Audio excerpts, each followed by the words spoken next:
Hello, my name is Daria Lynch.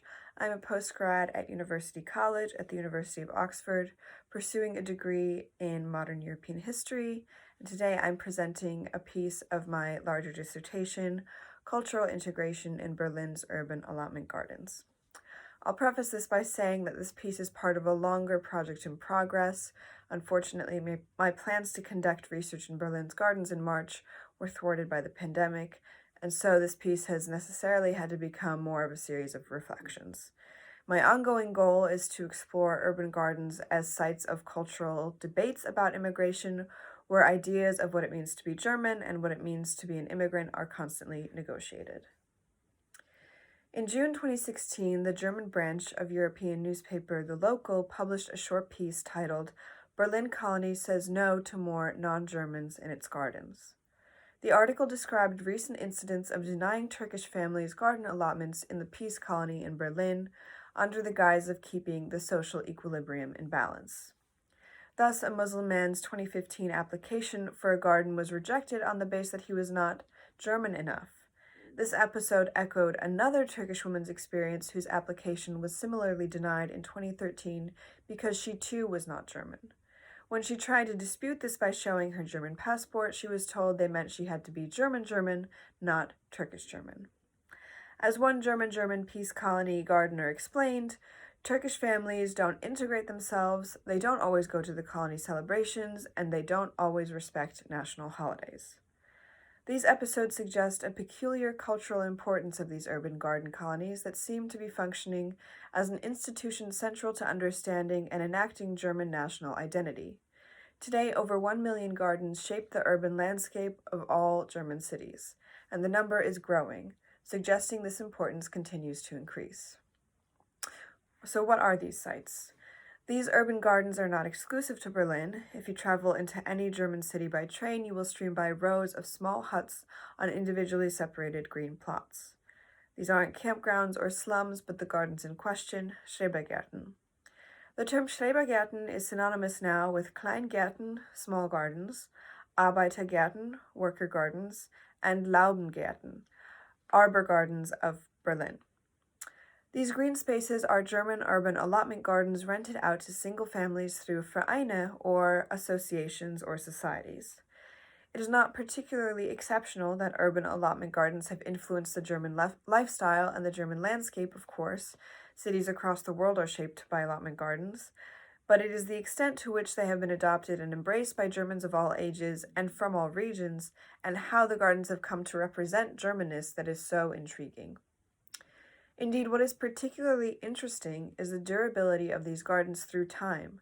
The first Schrebergärten were established in Leipzig in 1864 by middle-class educators.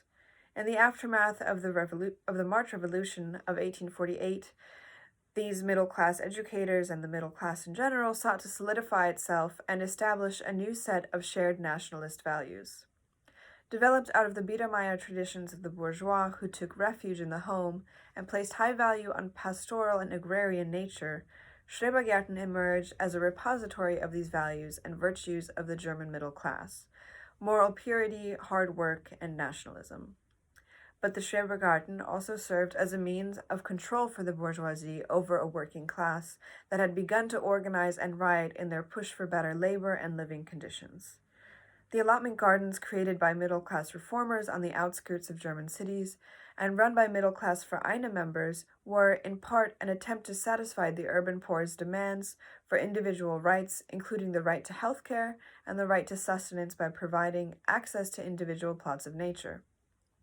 Simultaneously, the gardens allowed the middle class to disseminate bourgeois values amongst an increasingly restless working class, directing its energy from revolutionary organizations towards a structured form of domesticity in nature that encompassed the German ideals of purity, hard work, independence, a connection to the land, and the continuation of agricultural traditions on which the German people were built. In essence, I argue that Schrebergärten contributed to the process of German unification and nation building as they became sites where values of domesticity and nationalism, central to German identity, were articulated and disseminated, while acting too as spaces of subsistence farming for working class Germans. As micro-farm plots, these spaces also served as solutions to the crisis of public health in the 19th century for German reformers who emphasized social causes of disease and turned to the natural environment for solutions. As such, these idealized values and the significance of the first Schreberverein or Schreber Association can be understood, and I understand them, through an examination of the new politics of public health in the 19th century and the body politics of Dr. Moritz Schreber, for whom the gardens are named. And this is something that I worked on in an earlier piece. Unfortunately, don't have enough time to go into right now. The period of German instability leading to unification in 1871 was a moment, as David Blackburn has stressed, of transition marked by ambiguous, conflicting elements in politics, economics, and society. Bourgeois Biedermeier culture reflected that conflict as it began the process of solidification of conservative middle-class values characterized above all by the desire for stability and working-class docility. In this process, nature, represented by an agrarian landscape, acted as a repository of these values. This period led to the development of new ideas and attempts to combine garden and landscape designs and the urban designs of newly industrializing cities. The ideal landscape, therefore, became one that was not only visually appealing, but also modern and sensible, coordinating agriculture, forestry, and industry together. The Schrebergarten stood perfectly nestled between these desires as a representation of bourgeois values outside the domestic sphere as an ideally constructed landscape. Created as spaces of subsistence farming for industrial workers, the gardens have always been urban or semi-urban spaces, located in industrial neighborhoods in major cities or along railway lines of towns, a sort of railway agriculture or Eisenbahnlandwirtschaft. The gardens provided an escape for workers and their families from city neighborhoods perceived as unhealthy to green spaces where they could grow their own produce, creating a pseudo-agrarian landscape where farming traditions could continue. Simultaneously, these gardens, being highly regulated, served as a tool to exercise control over a growing and restless working class. The inherent conflict embedded in this vision did not prevent Germans from embracing the Schrebergarten, turning these allotment gardens into an important cultural institution and a strategy in shaping and maintaining Germanness. The contemporary importance of the gardens is reflected in Bundeskleingartengesetz, or Federal Allotment Garden Act, which regulates all manner of activities within the fences of the allowed 400 square meter allotment.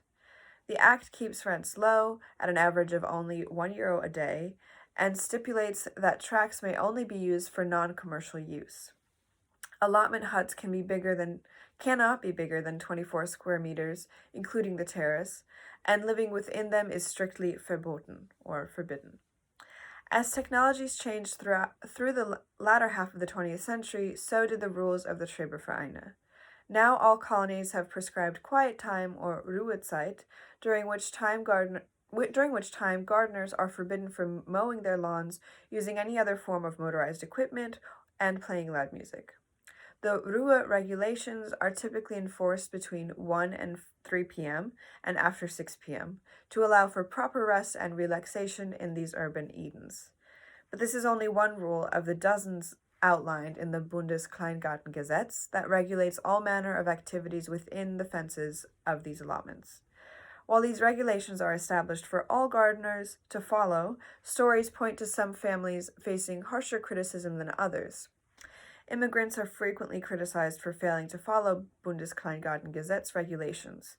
Exclusions affect not only aspiring Turkish gardeners, Russian gardeners have also encountered cultural resistance. Immigrants such as the Russian-born German short story writer Vladimir Kaminer continue to have experiences in Schrebergärten that influence their interaction with German culture. In the summer of 2018, I interviewed Kaminer in Berlin outside a cafe in the square am Volkplatz. Across the street we could see the Mauerpark, so named for the Berlin Wall that used to run through it. It was the fall of the Berlin Wall that brought Kaminer to Berlin. Kaminer grew up, as he put it, on the asphalt of Moscow. Seeing gardens within a major metropolis such as Berlin was new and exciting for him. Immediately upon moving to the metropolis, Kaminer and his wife Olga applied for a Schrebergarten. By chance, an elderly neighbor was giving up his garden, and the communers were lucky enough to inherit it. But their Eden did not last long. They were kicked out of the Vereine for quote-unquote spontaneous vegetation, as he put it. Kaminer expands on this in his novel Mein Leben im Schrebergarten, or My Life in the Schrebergarten. The Kaminers had been issued a citation for failing to meet the strict regulations of their colony, Glückliche Hütten, or Happy Huts, regarding tidiness. For Russians, Kaminer writes, gardens should have a little chaos. But this vision stood in stark contrast to the German view of gardens. In our conversation, Kaminer explained that he believes he was kicked out because Germans have a constant urge to be the best in the world and always want the world to look like them. But, Kaminer says, through their failures in the world wars, Germans feel they are being laughed at and that no one will respect them. To regain some control and dignity, Kaminer explains, the Germans decided that since the whole world wouldn't listen to them, they would, and here's a longer quote, take a small piece of the world, very small, but there they could have complete control. The Schrebergarten is the German-invented Weltgeist, an idealized world designed in miniature. It is a German paradise where you aren't allowed to sleep. It is an Eden for Adam and Eve, but only where Adam and Eve have to leave in the evenings and come back in the morning. For Russians, gardens are not seen as a project, but are the essence of existence and the lifebelt of Russianness. The notion that gardens should be regulated is completely foreign to Russians and would never work in Russia, Kaminer says. Kaminer believes Russians are much more rational with how they use their gardens. Their goal is to harvest food and nothing more. Whether or not weeds grow amongst their vegetables is of no concern to the Russian gardener. But for the Kaminers, their weeds in the Glückliche Hütten led to their exile from Eden. While Kaminer finds himself restricted by the laughable German regulations, German gardeners find immigrant gardening practices an act of resistance towards integration. Just days after my interview with Kaminer, I interviewed Bert, a native German who co-rents a garden in Kolonie Sonnenbad, the sunbathing colony in Friedenau, directly by Südkreuz, the second largest train station in Berlin, and Bert requested that his last name not be included. While Bert celebrated the benefits of gardening for all, relaxation, healthy food, and a connection to nature, as he put it, he spoke too to the frustration he felt towards Turkish immigrants in his colony. Quote, even after 30 years of living in Germany, they have not integrated. There are so many here, but they do not integrate. He did not expand on how he thought Turkish immigrants should integrate, but Kaminer's experiences with the rules of Vereine and the Turkish immigrants' direct exclusion from these spaces can provide some insight into the tension immigrants feel in these German urban landscapes. As art historian W.J.T. Mitchell argues in his Landscape and Power, landscape is itself a physical and multisensory medium, earth, stone, vegetation, water, sky, sound and silence, light and darkness, etc., in which cultural meanings and values are encoded, whether they are put there by the physical transformation of a place in landscape, gardening, and architecture, or found in a place formed, as we say, by nature. Mitchell further points out that, as a medium expressing value, landscape is a fetishized commodity. That is, something that transforms subjective economic value into something objective that people believe has real value. As a fetishized commodity, landscape therefore becomes what Marx calls a social hieroglyph, symbolizing social relations that it conceals. Henri Lefebvre similarly argues that spaces are produced, and furthermore that nature produces the human being. The act of transforming a landscape, then, is always an act of writing into and over landscape the existing relationships of power. Related to this discussion is the theory of spatial politics, which investigates how spaces are constructed and by whom. This approach examines how constructions may create new or reinforce existing social inequalities or injustices by limiting access to certain populations or creating certain meanings within those spaces, emphasizing the status of one group over another or projecting social messages onto a specific group. Geographer Doreen Macy explores the conceptualization of space in her seminal text For Space.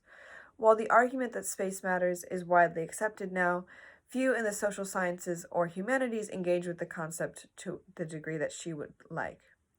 Much like Marx's analysis of landscape as social hieroglyph, Macy argues that local place has come to have totemic resonance with symbolic value that is mobilized in modern discourse. But Massey pushes the argument of place as a sphere within which people practice values to point out that place is often tied to tradition and may be considered a politically conservative haven to be protected.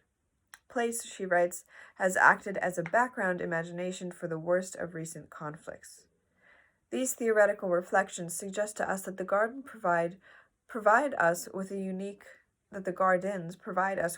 way to understand the negotiation amongst immigrants between two parallel processes, spatial and cultural integration, and the desire to preserve ethnic identities. Gardens serve as sites where these processes occur simultaneously as immigrants bring their gardening practices, such as planting techniques and choice of plants, while also implementing and adjusting to the existing German practices in these spaces, all framed through culturally specific social relations. Examining these practices can help us understand how communities and individuals create identities in new environments, an understanding that can help diverse communities live more harmoniously in a globalizing world. But exploring the tensions within the gardens, too, can help us recognize the failures and difficulties of modern integration practices. Frequently, efforts to understand failures and successes of immigration look only at politics and episodes of major, perhaps violent, conflicts. More attention should be paid, too, to daily negotiations within immigrant communities, for example, among different generations of immigrants, or outside of their communities with neighbors. I argue that the garden acts as a lens through which the historian can look to understand the roots of many of these tensions. The modern tensions between immigrant and native gardener proves that the garden can reveal the complexity of modern cultural integration in Germany.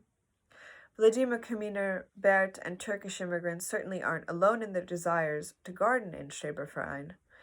The gardens have become so influential that Schreber's name has even become a verb, used as a synonym for gardening, Schrebern.